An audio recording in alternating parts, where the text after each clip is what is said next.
We are now 9 days into the invasion of Ukraine. Cities have fallen, ports have been captured, and a key nuclear power station has been taken by the Russians. For Capital Crossfire, I'm Emmanuelle Dyer-Melhado. Thank you for joining us as we continue our special coverage on the crisis in Ukraine. For today's special coverage, we spoke with Dr. Mikhail, Alexseev, Dr. Robert Orttung, and Professor Michael Purcell about the evolving conflict in Ukraine.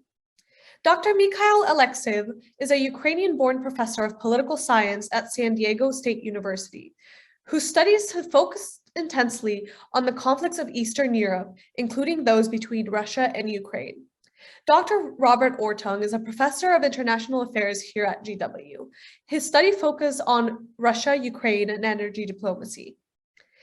Professor Michael Purcell is a professor of international affairs here at GW who specializes in Russia's international security issues. There were a few common threads among all of these experts, like the morale of Ukrainians being crucial to the evolving conflict. Many accounts say that Russia's campaign has been much slower than expected, that Putin had the forces to do this well before he did. What do you think has caused that slowdown? And will Russia be able to succeed in occupying key cities across Ukraine? You know, the Ukrainians get a vote here. It's their country, they're there, and they're actively defending their country. And anybody who has even passing sort of familiarity with Ukraine in the last 5 to 10 years, and I've worked with them since at least 95, so I've kind of seen them evolve, if you will. They're tough people. They are their culture is sort of one that accepts that there's moments when you have to sacrifice and engage in collective actions. And I think that's clear to the world now. It's very inspirational, but they've always been that way. It's heartbreaking because the resilience of the Ukrainian people, their spirit is so high, it's so beautiful that even nuclear weapons wouldn't crush it. And we've also seen as many as 15,000 troops from abroad volunteer for the Ukraine armed forces. They are supposed to arrive in the coming days. What kind of effect do you expect this to have?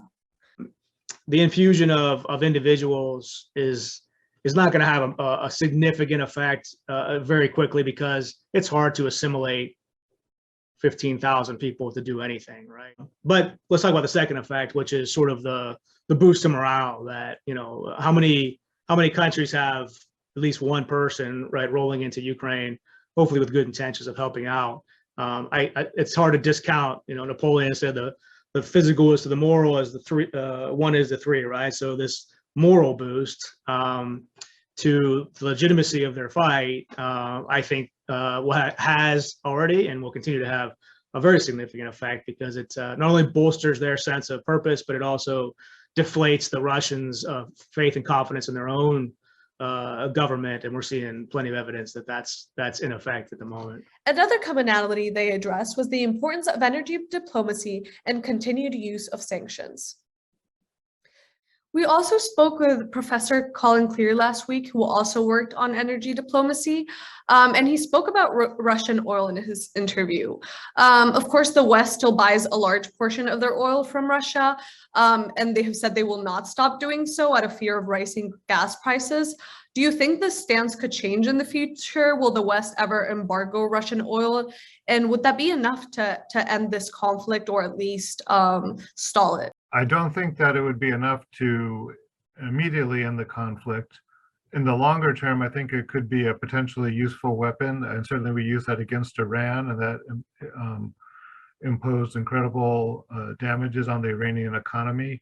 I think as we see this war progress, people in the United States are going to have to recognize the fact that the world has completely changed in the last week, and that the consequences for our own economy are going to be severe, and that putting sanctions on Russian energy is something that makes a lot of sense, because that's the main source of income for the Kremlin and for paying for the war machine in Russia. We should not overestimate the power of ideas. We should focus on military power. We can clearly see from this experience that economic sanctions are not a deterrent. They're helpful They may be helpful in the long standoffs with various adversaries, the way they were during the Cold War, for instance. But if we want to stop aggression and mass humanitarian tragedy, they're useless. Part of the conversation was also the possibility of nuclear weaponry becoming involved in this conflict, with Dr. Alexseev saying a new return to Cold War-era brinksmanship may be necessary, and the other experts adding their thoughts on that matter. Absolutely, and kind of in the sense of the effect that the military can have. Biden said during his State of the Union speech that he would protect, quote, every last inch of NATO land. If Putin's goal is to push back NATO to a Cold War status quo, do you think war between the US and Russia is inevitable? No, I think if we say that we retarget our missiles on Russian cities, if we give orders to have our nuclear submarines go toward the Russian shores, he may even stop now what he's doing in Ukraine. I think Putin, for all his kind of the brutality of military campaigns, often hides cowardice. He had ballistic and cruise missile exercises a few days before the invasion, which for me, from my standpoint, was his last test. That was to observe if we would do anything in kind against him. So for instance, if we launched a ballistic missile test that overflew the Russian Kamchatka Peninsula, or again, if we moved our submarines through the Arctic, if we made an announcement that in response to Putin's buildup, we retarget, say, 100 Russian cities with intercontinental ballistic missiles. And by the way, during the Cold War, hundreds of cities were targeted on the constant basis on both sides. If you have two states with relatively equal military capabilities, say if we look at nuclear capabilities of the Russia and the United States, but if both sides play brinkmanship, then we are kind of in a game called chicken, and both drivers in that situation are more likely to swerve rather than to collide. So actually that situation is more stable, which was the Cold War situation. And even the Cuban Missile Crisis didn't lead to war. Both sides swerved at the last point. But if you have the situation where the balance of power is relatively equal, but only one side is ready to play brinkmanship, then it creates an incredible incentive for that side to keep pushing. And only until that push is unbearable, the other side responds. But at that point, it becomes too late to deter. It becomes too late to contain. And then war has to happen. But I think the other questions to ask is anything short of physical force, the use of force, going to have an effect? Because the effects of sanctions have to be calculated in. You have to be a rational actor in order to take account of what sanctions mean, right? And I'll go back a bit and say the essential question here is Putin a rational actor? Until about 10 days ago, the good old days, I think most of us thought that Putin was what we'd call a rational actor. And in that sense that he could sort of rationally calculate the risk of his behavior. And he's been pretty clever about that up until about a week ago. Whether that's the invasion of Georgia, a variety of other things that are less visible, the annexation of Crimea, the invasion, fomenting of a war in Eastern Ukraine, Syria, the list kind of goes on to include a host of very aggressive, repressive measures in Russia itself against the domestic audience. All of that he's paid a very small price for, I think, relatively speaking. This is on a different scale, right? So forget about sanctions, just the scale of destruction and enmity he's going to create within his own desired sphere of influence really, to me, says this is a guy who's not in touch with reality. This is a guy who's he's either not capable of rational calculations, or his information and perceptions are so sort of warped by isolation, his own grievances, his own cognitive biases. I don't know. So in that sense, will our sanctions working at the moment? No. Do I think that means we step away from them? No, I don't think so either. I think they are a necessary step. And do I have a better recommendation? You said brinksmanship. I mean, we're always in that situation, right? I mean, certainly the U.S. and Russia have a mindset that we both have the ability to threaten existentially our respective civilizations, which is a very sobering idea. And without hearing more of this idea, I think we do enough of that. I guess the next step would be, for example, for NATO to get involved and enforce a no-fly zone, and in which case we very much escalate into a situation of brinksmanship where nuclear weapons, whether at the tactical or strategic level, is clearly going to be at the forefront of everybody's mind. So, we decided Ukraine is not worth going eyeball to eyeball with Putin. Well, would Latvia be worth going eyeball to eyeball with Putin? We don't know. Biden said it, but Biden and others said that we strongly support the Ukrainian people and all that before, and Putin may test us. Well, I do think it's important to remember our Cold War history and what happened then, but I think that this is a much more complicated situation. I think that I wouldn't really call this a Cold War, a return to the Cold War. I'd say this is going forward into a completely new and much more complicated situation. So certainly it's good to know our history, but I think that this is, in a way unprecedented, where you kind of have a potentially global conflict that's going to involve many different countries. It's going to affect our food system, our energy system, a lot of other systems. I think we're going to have to see some major reforms of the United Nations. Like Russia, I don't think should be a member of the Security Council anymore. Other countries could replace it. And so, it doesn't make sense to have them being in a position to veto the actions of the international community. So that structure is probably going to have to be changed. From a lifetime of military service, my response is, I can only responsibly assume that he would use nuclear weapons. I would assume that before this, if he felt that his nation or personal or regime safety was a threat, but his words and actions over the past 10 days make it absolutely clear that we can only the only responsible path is to assume that he would. Now we can talk about what that would look like under what circumstances, and sort of war game that, if you will, but bottom line is he said he would, and we're not in a position to not believe him at the moment. Finally, we spoke about the effects of the media and what the ban of Russian state television in the West means for the conflict at large. Nowadays, though, in Russia, the main media and the line coming from the Kremlin, it's more persuasive. It's very high quality. So I think it does have a strong impact on the thinking of the Russian population. And so that's important. And what Putin's done in the last couple of days is to eliminate all forms of independent information that the average Russian person could easily access. So that's going to have a strong influence on their thinking as well.